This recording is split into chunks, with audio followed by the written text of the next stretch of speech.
Hi guys, and welcome back to my channel Hanikia. So for today's video, it's going to be part of my relationship series, but it's going to be a little bit different. It will be a collaboration with the Jebena app, the dating app, and also Selam Central on Instagram.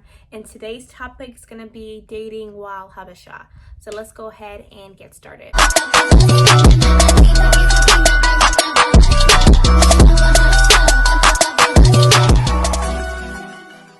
Before we get started, I did want to talk about the dating app Javana. So Jebena is used for young Habeshas, Ethiopians, or Eritreans to find love, and they already have over 15,000 people using the app. So you can find your love Habesha person on the app. Definitely download it. You can go ahead and download it and you'll see the Jebena icon right there. How cute is that? And then once you click on it, all you have to do is sign up. You can do it with either Google or Facebook, or if you have an Apple account, it is free, and you would just be able to go ahead and find your match and you'd be good to go. So go ahead and download it. I put the link in my bio so you can check it out and find your Habesha boo boo, okay? So now I want to go ahead and talk about a much more of a serious topic, and that is dating while Habesha, while being Habesha. And it is definitely a hard topic because it is not something that is easy. It's not something that is talked about or taught in our culture at all. So for high school, middle school, all that time, it's like no dating, none of that. And then you graduate from college, and then all of a sudden they're asking you, where's your man? Where is that? But you didn't even allow me to date. How do you expect me to have a man?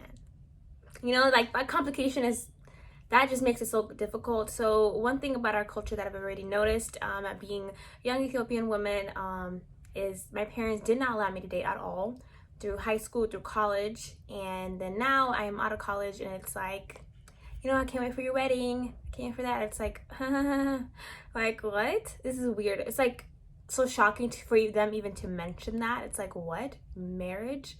You know, that topic. So I feel like the effect of us not being allowed to date early is that we have no knowledge of dating. We don't know how to get into a relationship, a healthy relationship. We don't know the steps of being in a relationship, because in Habesha culture, it's like you're engaged and you're married. In America, we date, we get engaged, and we're married. You know, there's steps, and we just don't get engaged immediately. So that is just like, it's complicated. It's a very hard topic to talk about. And not only that we don't know how to date, we also, when we get in a relationship, we don't know how to act or like how to go about it. Like, how do we tell our parents? How do we even act in a relationship? Are we affectionate? Like, that's not even something we see in our families, our loved ones. They don't even do that. Our parents, they don't do that. My parents, you know, they're very affectionate, but I know that's like rare in the Habesha community to even see that. So like, when we are even in a relationship, how do we even know how to act in a relationship? How do we even know how to even show our partner love and affection? So that's one thing I think is an effect of, you know, not being able to date early, is we don't know how to date, and when we are dating, we don't know how to act. Another thing is we see our other Habesha friends and things like that as cousins. So when we get older and our parents are like, what do you think about, like, you know, I can't think of a name right now, but of Henog, what do you think about him? And you're like, that's my cousin. Like, what do you asking me about him for? Like, you know, like, you can't even see him like that, because all your life, since you were like 5 years old, you called him your cousin, you've seen him as your cousin, and then to just see him in a different light, it's like, no, it just can't happen. So, you know, that also makes it a little bit complicated for you to even date in your culture, to date those that you know. And then another thing that I saw, you know, while not being able to date early on, the effects is that we tend to hide our relationship from our parents, our loved ones, and our community. So it's like something that you're ashamed of. It's looked at as a bad thing, like, oh my God, look, like, what is she doing? So we tend to hide it.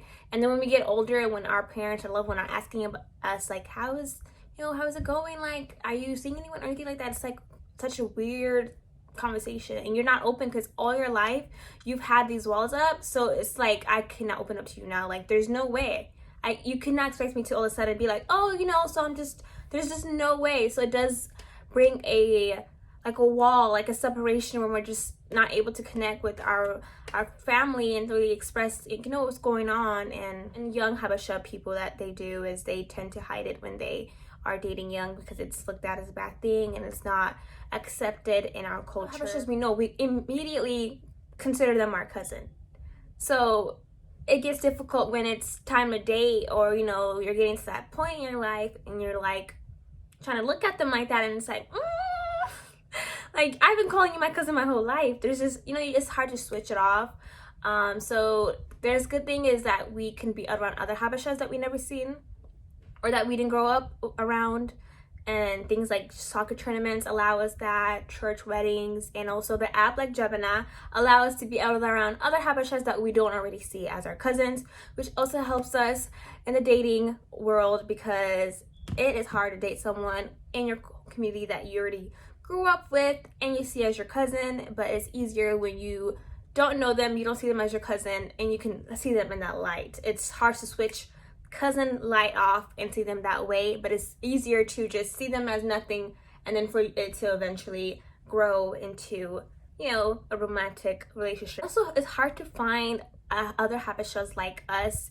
You know, we live in two worlds. We live where we have our culture, we also have the American culture as well, so we're trying to do both. So when we look for love, we want someone that's kind of like us as well. That way we can, you know, eat injera, but we can also, we still have the American side of us as well, where we live in between two worlds. And that's why an app like Jebena is amazing, because it allows, you know, Americanized Habeshas like you for you to find, young Habeshas for you to find.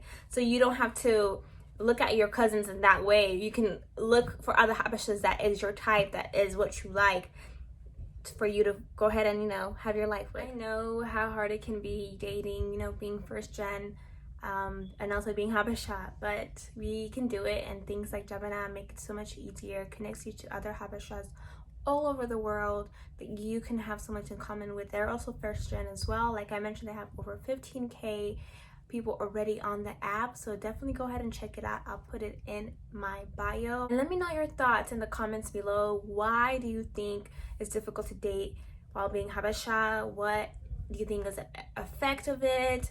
Let me know your thoughts. I'm really interested in reading them below, but this is my thought. Sure that you do subscribe, because every Wednesday I will be releasing a new video on relationships, so I'll be answering your questions on my series called Relationship Advice. And then every Saturday I will also drop videos related to hair, beauty, health, just lifestyle videos. So make sure that you do subscribe, like this video, and share. Until next time.